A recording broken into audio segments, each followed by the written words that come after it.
संघर्ष करो, हम तुम्हारे साथ हैं, ज्योति पटेल साहब संघर्ष करो, हम तुम्हारे साथ हैं। ये आजादी झूठी है, देश की जनता भूखी है, ये आजादी झूठी है, देश की जनता भूखी है, ये आजादी झूठी है, देश की जनता भूखी है।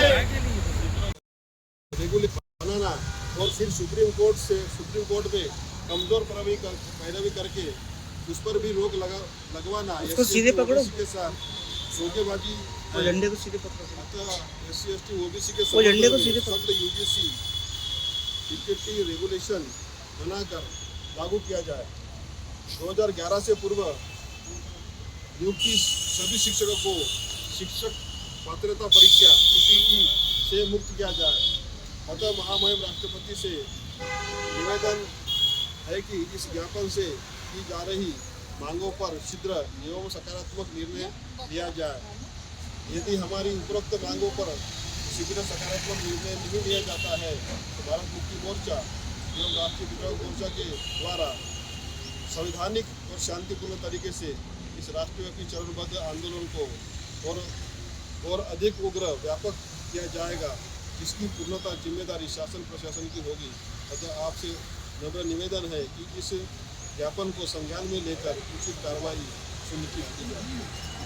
जिला संयोजक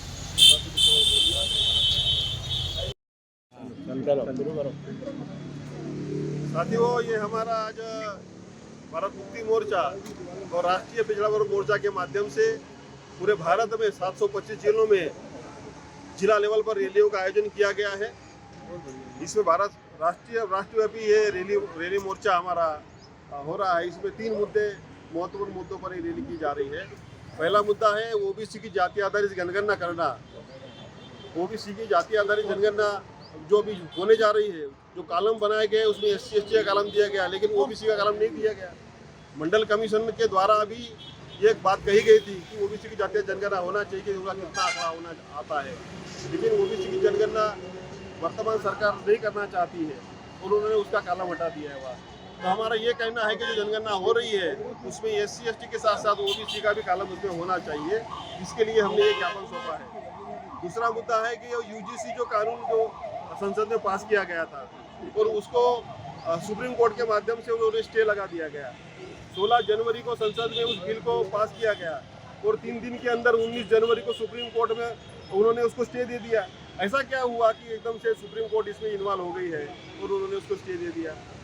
UGC कानून तो शिक्षा समानता का अधिकार के लिए है, SC ST OBC और कोई भी अन्य हो कि समान शिक्षा सबको मिलनी चाहिए, लेकिन SC ST OBC के साथ भेदभाव होता है, उसके साथ प्रताड़ना होती है और इसीलिए वो कानून लाया गया कि किसी विद्यार्थी के साथ प्रताड़ना नहीं होनी चाहिए। आपने इसके पूर्व में देखा होगा बहुत सारे केसेस ऐसे हुए हैं, जैसे यहाँ पर राहुल वेमुल्ला का देख लो या रोहित वेमुल्ला है, पायल तड़वी है और भी अन्य मध्य प्रदेश में भी ऐसे केसेस हमारे पास देखने को मिलते हैं कि वो सुसाइड विद्यार्थी कर रहे हैं, फर्स्ट ईयर में, सेकंड ईयर में है, फाइनल ईयर में होते हुए। तो उसको ऐसा प्रताड़ना ना हो, किसी का साथ ऐसा अन्य अत्याचार ना हो, इसलिए UGC कानून लाया गया था, लेकिन उस पर भी रोक लगाया गया।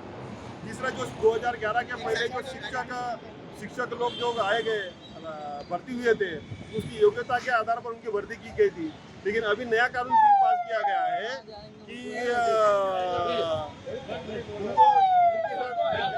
उनके साथ एग्जाम ली जाएगी, उसकी परीक्षा ली जाएगी और उसके परीक्षा में पास होते हैं तो उसको रखा जाएगा या फिर उसको निकाल दिया जाएगा। इस तरह से जो भेदभाव किया जा रहा है कि वो योग्यता है तभी तो उसको दिया गया। 12वीं के बाद D.Ed करते हैं तब पहली से लेकर 4वीं तक पढ़ाया जाता है, BA के बाद में D.Ed किया जाता है तब तो उसको 8वीं के बाद 10वीं तक पढ़ाने का मौका मिलता है।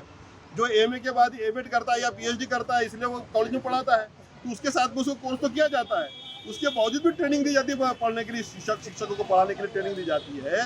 तो ये ट्रेनिंग देने के बावजूद अब ये इस तरह से जो बिल ला रहे हैं और जिनके 5 साल नौकरी बची है, 3 साल नौकरी बची है, उसको तुम एग्जाम पास करो नहीं तो तुम्हारी नौकरी खतरे में। तो ये इस तरह की धमकी वाले जो है ऐसे बिलों का हम लोग विरोध कर रहे हैं, इसको तुरंत निरस्त करना चाहिए। ऐसा भारत मुक्ति मोर्चा और राष्ट्रीय विचार मोर्चा के माध्यम से हम आह्वान करते हैं। जय भीम, जय मूल्यवासी नौ, जय 85, जय मूल्य, बोल 85, ये आजादी झूठी है।